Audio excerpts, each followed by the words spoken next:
Moi, Nyouma Cissé, je reste avec vous pour parler de ce montant qu'on a entendu, 300 000 € pour financer un concert le 2 octobre, date anniversaire de l'accession de la Guinée à l'indépendance. C'est bien la présidence de la République. C'est le cachet pour certains artistes, notamment Dadou. C'est Dadju, hein? Voilà, Dadju, Ainosbi. Oui, comment vous trouvez cela? C'est vous qui avez entendu la nouvelle. Moi, je ne l'ai pas. C'est vous qui m'avez informé. Oui. C'était hier. Oui, bien entendu. Donc, ça, c'est. Vous n'avez pas vérifié depuis? La précision, elle est importante. Non, je ne vérifie pas parce que moi, si c'est fait, c'est une bonne chose. Ah, donc vous appréciez? Mais très bien, j'apprécie bien. Le montant? J'apprécie.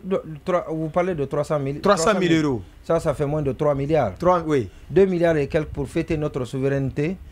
Dites-moi, lui, il parlait hier de 70 milliards pour le Sili national qui est parti jouer un match sans grande importance. Et ça apporte quoi si ce n'est pas l'honneur et la fierté pour les Guinéens? Cette fierté-là, on veut la ramener sur les Guinéens, on veut la célébrer.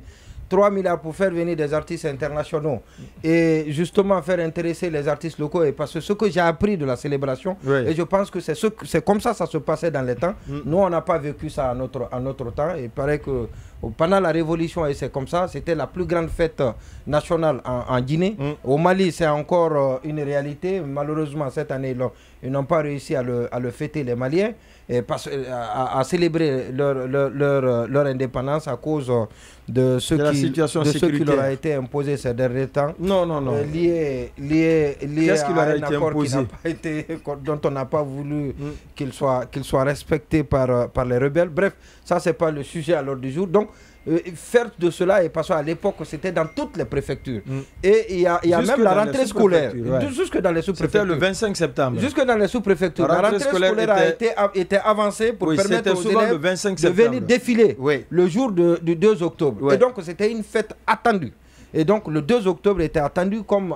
Et plus tard, la fête de Tabaski. Oui, mais la conjoncture. Donc, vous venez de parler du cas du Mali, qui célèbre avec faste. Vous parlez de conjoncture. Oui. Pourquoi vous n'en aviez pas parlé quand on a dépensé 70 milliards pour un seul match du Sili national? Du Sili national? Oui, mais ça plaît aux gens. D'accord. C'est une fierté. Pas pour, notre a dit hier, ça a été divisé par 4. Au-delà de la fierté que nous avons.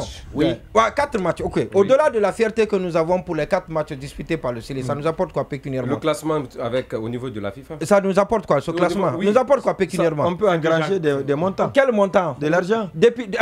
Si vous refusez de dire, mais on peut engranger. Dites-moi, depuis 2004. Plus le classement est bon, mieux on est Dites-moi, même le maillot. Ailleurs, par exemple, vous pouvez me dire, la Fédération ivoirienne de football fait des dons, on peut lever des fonds à beaucoup de... Dites-moi, qu'est-ce que la Fédération guinéenne de football a fait?